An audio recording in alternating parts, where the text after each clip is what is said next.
Got our moms here.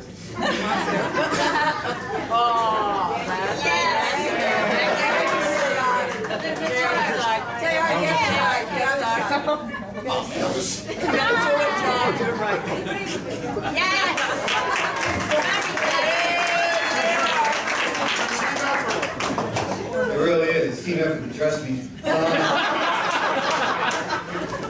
And by the way, I'm glad Boris is getting pictures because it might be the last time for a while you're sitting in a tie. If you're a baseball fan, you've probably heard the term pinch hitter.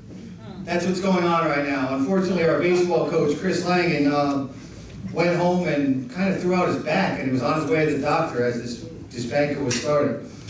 So I was not here when Mike Rooth played here, but I may have had the best view of appreciating Mike Rooth as a player, and that's as an opposing personnel. I was at NJIT as their sports information director when they were still Division II and a member of the Central Atlantic Collegiate Conference. So I saw Mike play twice a year, and then again in the conference tournament, and you know how managers go through the lineup and say, okay, we don't want this guy to beat us? That was Mike.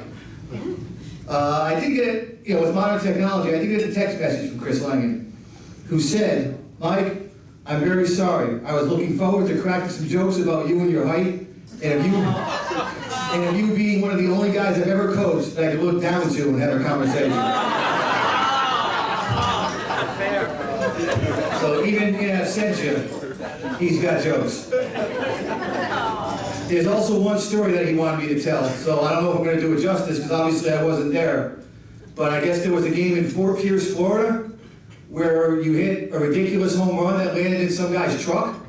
Do you remember this? Okay. Supposedly the story goes that this guy was working on an adjacent field and was taking a break in his truck and had his window open because it's Fort Pierce, Florida. And Mike hits a home run that goes through the window and lands in this guy's truck. Story doesn't end there. On one of Mike's teammates was, I don't know if anybody in this room remembers a guy named Frank Quintana, but anyway, Frank Quintana was a first baseman, 6'2", 230. Mike, as you're going to find out shortly, is not.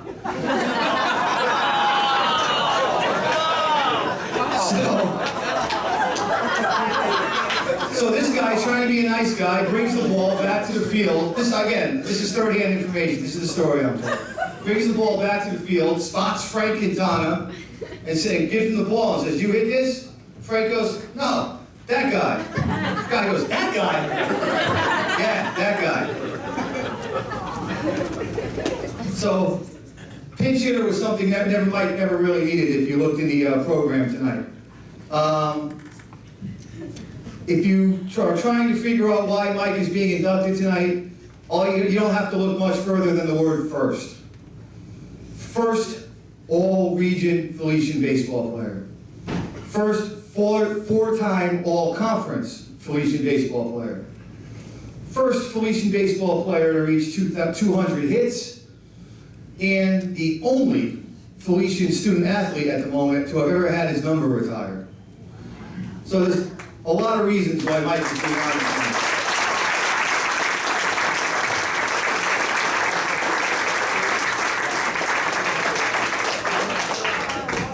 Now, baseball is a game that appreciates its statistics, and there's a lot of them in the program that I don't need to repeat.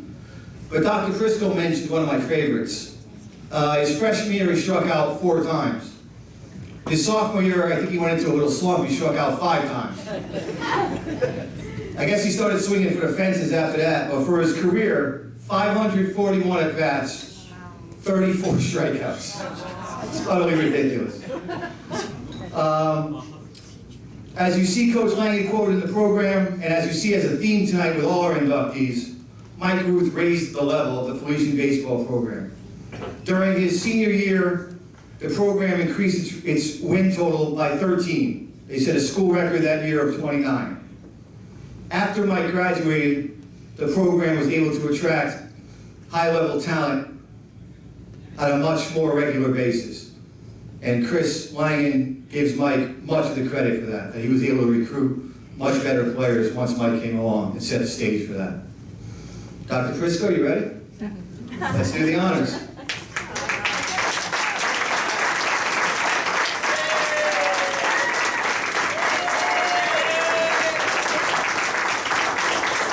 It is our pleasure to induct Mike Rooth into the Felician College Athletics Hall of Fame.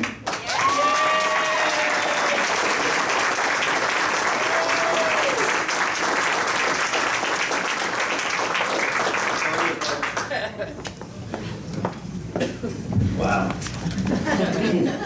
A lot of short jokes there. Mark, you told the story perfect. Guy came over, looked at Frank, and was like, "That's my guy. That's the guy who just hit me in the middle of the truck." That was probably 30 feet past the fence. I'm not saying it was a far one. It was.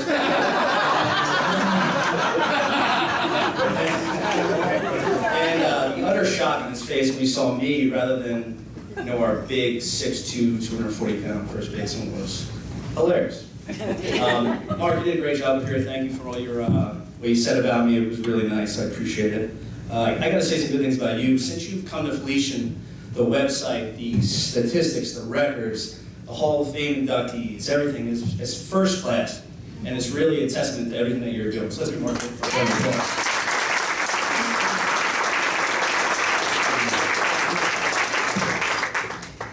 All right, let me take the opportunity to congratulate the other Hall of Fame inductees, Val, Fiesta, and Paul, on their accomplishments in induction tonight. I actually was there during Tysel's 60-something point game, and that was outrageous. I mean, she could ball for days. It was crazy. It was unbelievable. All right, so going forward, you can tell I'm nervous. I'm just going to take a minute to thank some important people in my life. I'm not really sure how I'm supposed to do this, so here goes nothing. My parents, Jim and Michelle Rooth, are the reason why I'm here today. Their sacrifice and support paved the way for me to succeed in the game I love the most. My father, Jim, dedicated himself to learning the game of baseball, going to countless coaching clinics and seminars, gaining the knowledge he needed to help me grow as a player. He ran Little League, Fall Leagues, brought the youth in baseball back to Ocean County, ran AHOF tournaments. I mean, anything he could to get me playing the game that I loved. Not to mention that he used to wake me up before school just so I could do jump rope and hit downs in the basement, but, thanks. Mom, back into the family, No matter what happened during the game, I could come home, go 0 for 4, struck out, and she would think, I'd think the war was coming to the end.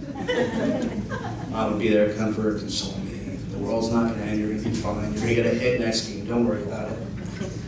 On top of that, Mom used to work 2 jobs. She delivered papers in the morning before going to a regular job, where she was a school bus driver for Lacey Township Department, or Lacey Township School District. Just so that I could keep taking baseball lessons and going to summer camps at Old Dominion University. So thanks, Mom, I appreciate it.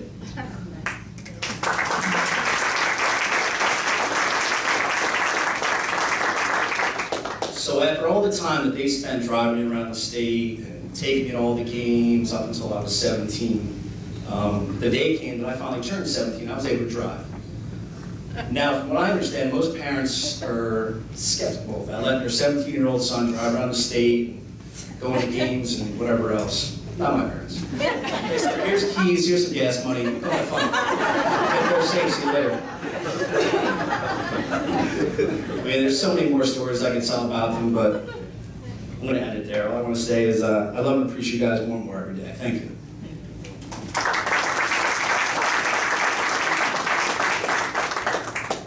Next up is my younger brother, Jay. Jay doesn't know, but he always inspired me. Jay, when he was 6, was diagnosed with juvenile diabetes. And being an athlete with juvenile diabetes, it really inhibits what you can do, because when you try to push yourself harder, your blood sugar drops, and it really limits what you can do as an athlete. And if you look at him now, he's an athletic guy. He's not a but he's all right. So when I was pushing to try to hit that extra rep, or run that extra lap, or push that extra mile, and thinking, I don't want to do this, I thought about Jay. And he literally couldn't do it. I just didn't want to. And it made me push through. And I really appreciate that.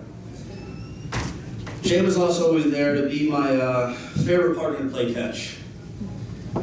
Jay and I would play catch, run the bases, do anything he could do anything normal brothers and siblings would do, especially playing catch in the front yard and breaking the neighbor's window. That was fun. All in all, you've always been there for me, and I'll always be there for you. So thanks. Next up is going to be Chris Lang. Chris isn't here because his back hurts. Apparently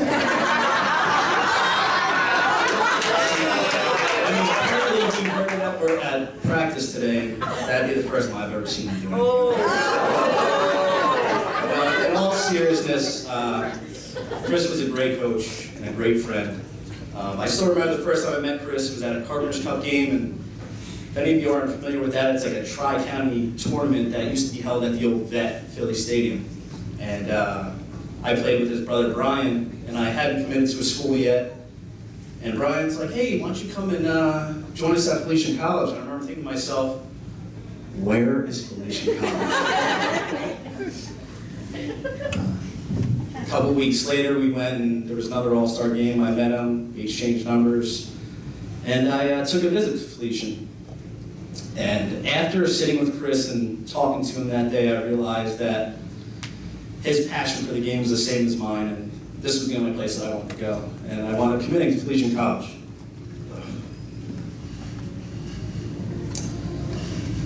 Chris and I actually had it off. Our personalities were perfect.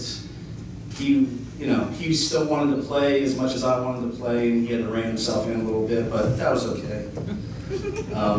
Our friendship lasted so long that after I graduated, we were delivering Pepperidge Farm cookies together at 5 o'clock in the morning, going in and out of Walmarts and Costco's and laughing the whole time like it was the middle of the day, but it was just 5 o'clock in the morning. To my wife, oof. My sidekick. It's been 11 years since we met outside of the Joe Job Gymnasium after a basketball game. I actually think, no, you weren't there. You stood by me through thick and thin, good and bad. I mean, you married a guy who loves to play sports, so you get dragged through a lot of stuff. And I appreciate that. The first 11 years of our lives flew by, and I can't wait to see what the rest of our lives holds. So I love it.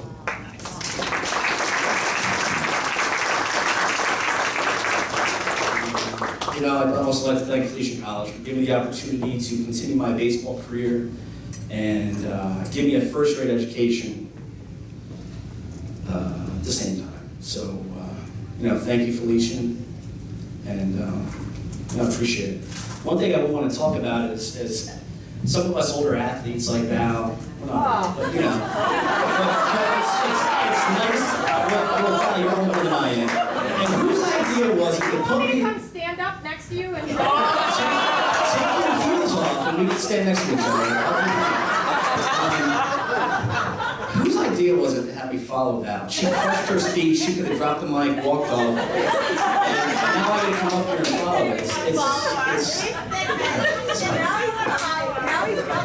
It's not, yeah, I feel better now. It's all right. What I was saying, Val, is